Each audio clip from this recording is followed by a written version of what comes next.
Perkembangan hak asasi manusia di dunia internasional maupun di Indonesia.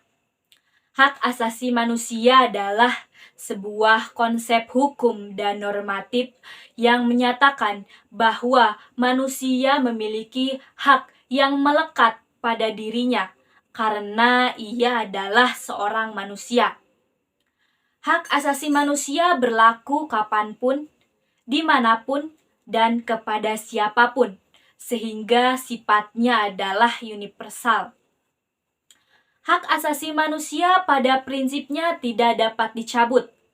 Hak asasi manusia juga tidak dapat dibagi-bagi, saling berhubungan, dan saling bergantung. Hak asasi manusia biasanya dialamatkan kepada negara, atau dalam kata lain, negaralah yang akan mengemban kewajiban-kewajiban untuk menghormati, melindungi, dan memenuhi hak asasi manusia, termasuk dalam pencegahan dan menindaklanjuti pelanggaran yang dilakukan oleh swasta. Dalam terminologi modern, hak asasi manusia dapat digolongkan menjadi hak sipil politik yang berkenaan dengan kebebasan sipil. Misalnya seperti hak untuk hidup, hak untuk tidak disiksa, hak kebebasan berpendapat, serta hak ekonomi, sosial, dan budaya yang berkaitan dengan akses ke barang publik, seperti hak untuk memperoleh pendidikan yang layak, hak atas kesehatan, atau hak atas perumahan. Kemudian pelaksanaan hak asasi manusia di tingkat internasional diawasi oleh Dewan Hak Asasi Manusia PBB dan badan-badan traktat PBB seperti Komite Hak Asasi Manusia dan Komite Hak Ekonomi Sosial dan Budaya. Sementara di tingkat regional, hak asasi manusia ditegakkan oleh Pengadilan Hak Asasi Manusia Eropa, Pengadilan Hak Asasi Manusia antar Amerika, serta Pengadilan Hak Asasi Manusia dan Hak Penduduk Afrika. Konvenan Internasional tentang Hak-Hak Sipil dan Politik dan Konvenan Internasional tentang Hak-Hak Ekonomi, Sosial, dan Budaya telah diratifikasi oleh hampir semua negara di dunia saat ini. Sejarah hak asasi manusia atau HAM berawal dari dunia barat Eropa.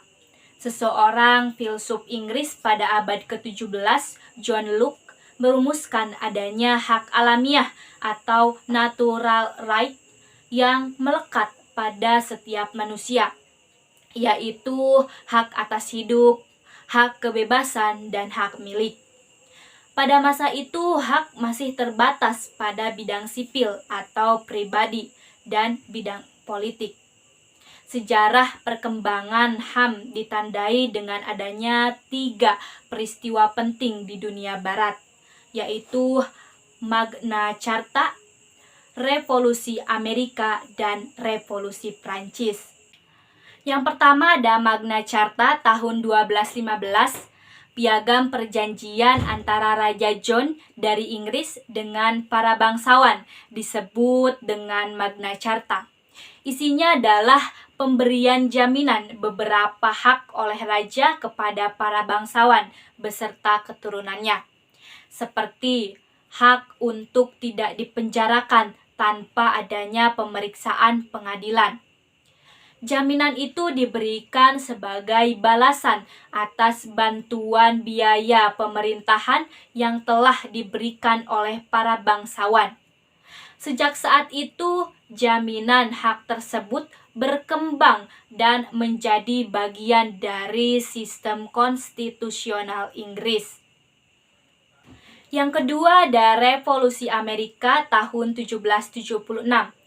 Perang kemerdekaan rakyat Amerika Serikat saat melawan penjajahan Inggris disebut dengan Revolusi Amerika, Declaration of Independence atau Deklarasi Kemerdekaan, dan Amerika Serikat menjadi negara merdeka pada tanggal 4 Juli 1776 merupakan hasil dari revolusi itu.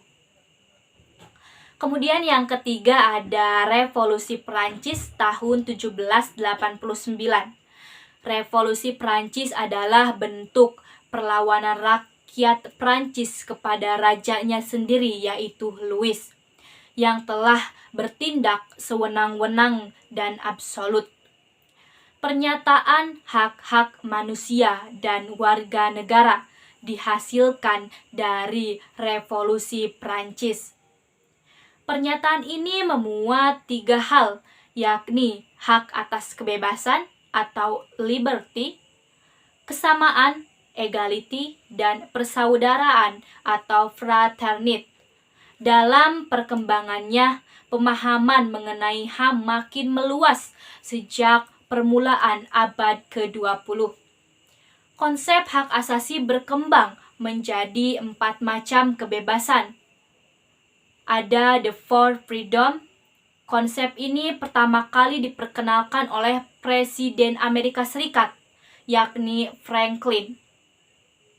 Keempat macam kebebasan itu meliputi yang pertama, kebebasan untuk beragama atau freedom of religion. Yang kedua, kebebasan untuk berbicara dan berpendapat atau freedom of speech.